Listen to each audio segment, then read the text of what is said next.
Hello, welcome to Bob's Dungeon. My name's Bob. I'll be your host. Some years ago, Wizards of the Coast decided to redo Dungeons and Dragons with a brand new edition, which was 4th edition. It didn't go over very well, and a lot of fans were turned off by the current Dungeons and Dragons. While this was going on, another company named Paizo was in the past had done work for Dungeon and Dragon magazine, made their own game using the open gaming license.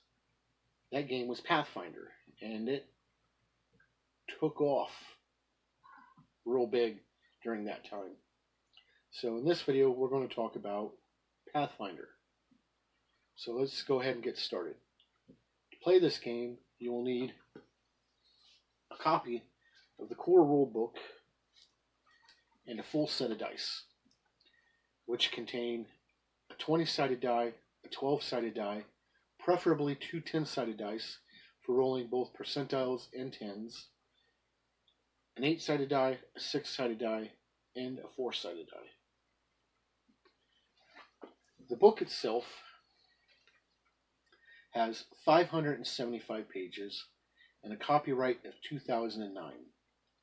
It was printed by Paizo. Hopefully I'm pronouncing that right. The artwork in the book is pretty good. In a way, it kind of gives me an anime type feel, but that might just be me. So let's go ahead and look at that artwork. The pictures in this book are all in full color. A lot of the pictures show fights being fought, while others go a long way to setting a mood for the game. The book contains two parts.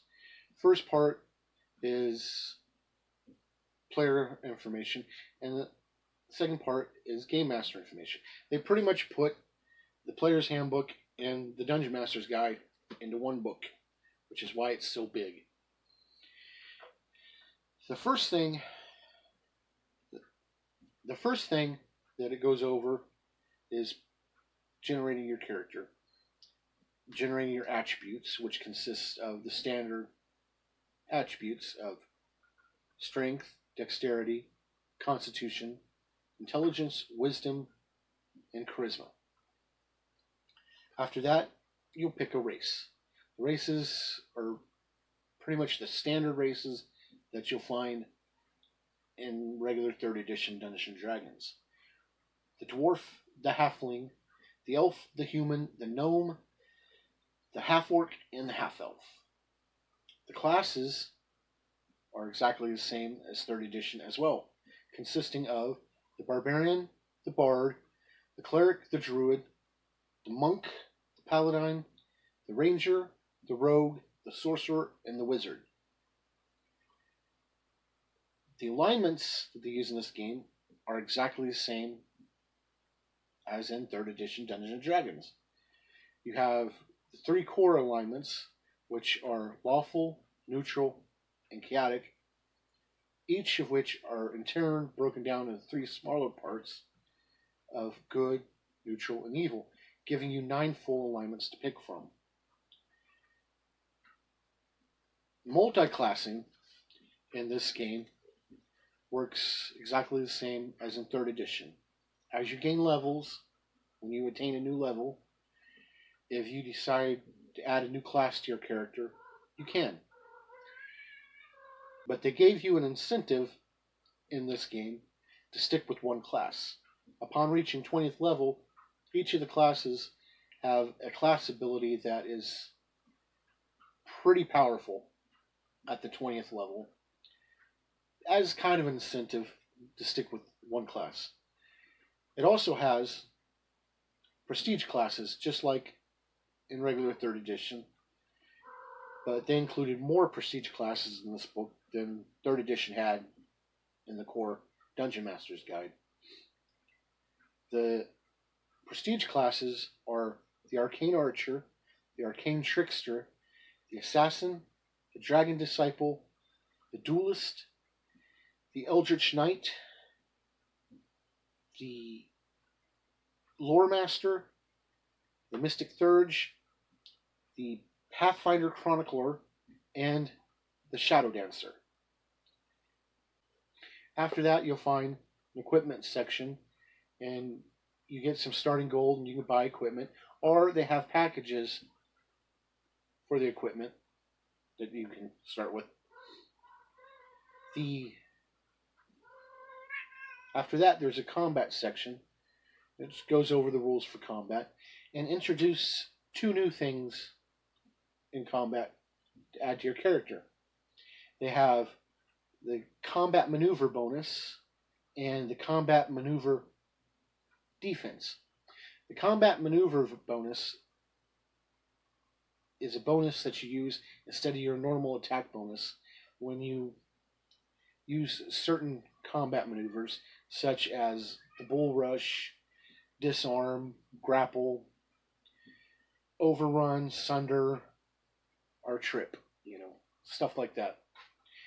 And instead of rolling against the armor class of the target, you roll against their combat defense, which is pretty nifty. It also has a chapter that describes spell casting and lets you know how magic works in the game. It also has some really good charts broken up for each of the spellcasters on what spells go with which spellcaster, and after that it has some really good descriptions and layouts for the individual spells. Another aspect that they added in this game was the speed in which your characters progress. In the experience chart for the character classes, they give 3 different types of experience that your game master chooses that he wants to go with when he starts running the game. There is the slow progression, the medium progression, and the quick progression, which allows the game to either flow faster as far as gaining levels goes, or slower, depending on how the game master wishes the game to progress. After all that, you get into the Dungeon Master portion of the book, and it has your standard Dungeon Master type rules in it. There's rules in it for building the world, running a campaign, building a campaign. Some pretty good thought went into NPCs in this. There's lots of charts for building different NPCs, and there are even NPC classes that the Game Master can give the NPCs in the game. So the NPCs have varying powers that you will run into.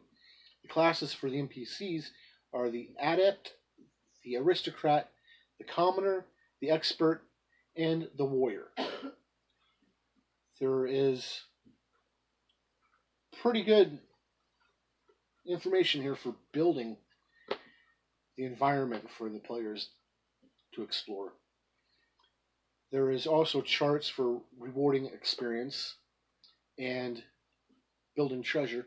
And the treasure, like the experience in the character section, has a slow, medium, and quick progression as well, depending on how fast you want your characters to accumulate wealth. There is lots of tables for generating treasure in here and building magic items. There is descriptions on magic items and also artifacts. The very back of the Game Master section has 4 appendixes. The first appendix describes different special abilities that different creatures and stuff would have.